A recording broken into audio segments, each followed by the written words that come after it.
Good morning, my beautiful viewers. This is James Carpenter with Country Living. Today, we're out here rearranging the firewood totes. But I want to take this a step further and talk to you about firewood in general. Because if you heat with wood, or even just burn it for enjoyment, there's a right way and a wrong way to do it. And I'll tell you right now, doing it the right way can save you time, money, and a whole lot of unnecessary work. Now let me ask you something right out of the gate. Are you handling your firewood 2 or 3 times? When you really only need to handle it once, stick with me. We're going to fix that. Firewood has been around a long time, long before gas furnaces and electric heat. For generations, it was the primary way people heated their homes, cooked their food, and survived the winter. And even today, firewood still holds its value. Why? Because it's renewable, affordable, especially if you source it right, and reliable when everything else fails. But here's the catch. Not all firewood is created equal. Do you know what kind of wood you're burning? Because that makes a big difference. Let's break it down simply. You got hardwoods and softwoods. Hardwoods, like oak, hickory, maple, these are your heavy hitters. They burn longer, produce more heat, and give you those good coals. Softwoods like pine or spruce burn fast and hot, but they don't last as long and can create more creosote.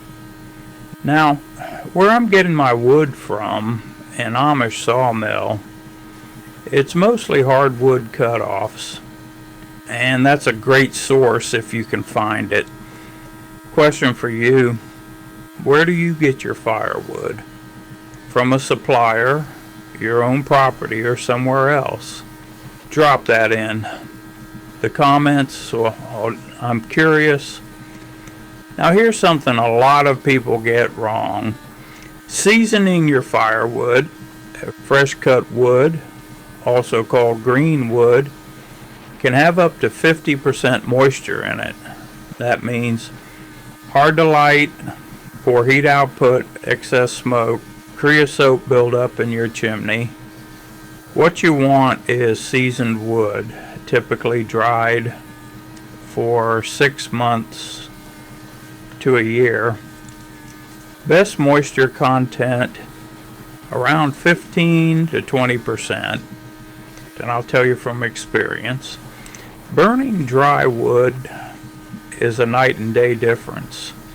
Let me ask you, do you burn your wood right away, or do you let it season?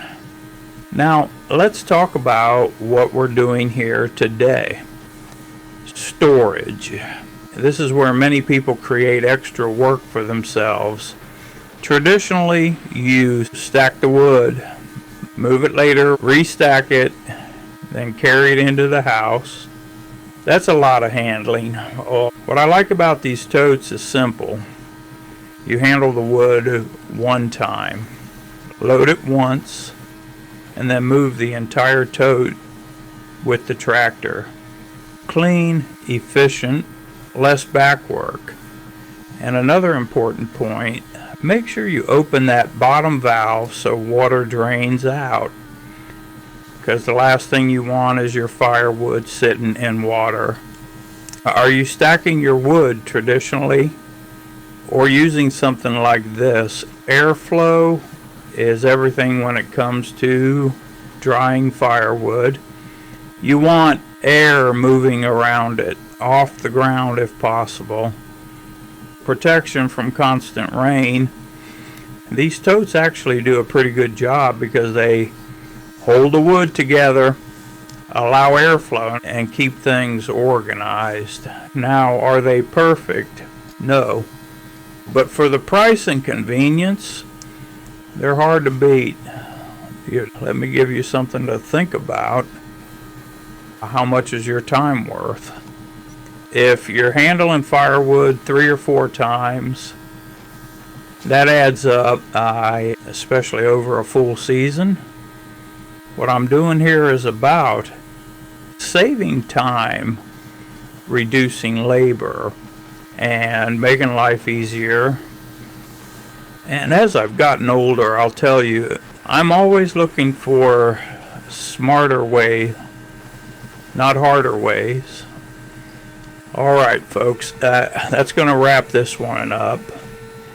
If you got value out of this video, even just one tip, hit that like button, subscribe to the channel, and ring that notification bell so you don't miss what's coming next. And I really want to hear from you. How do you store your firewood? What works and what doesn't?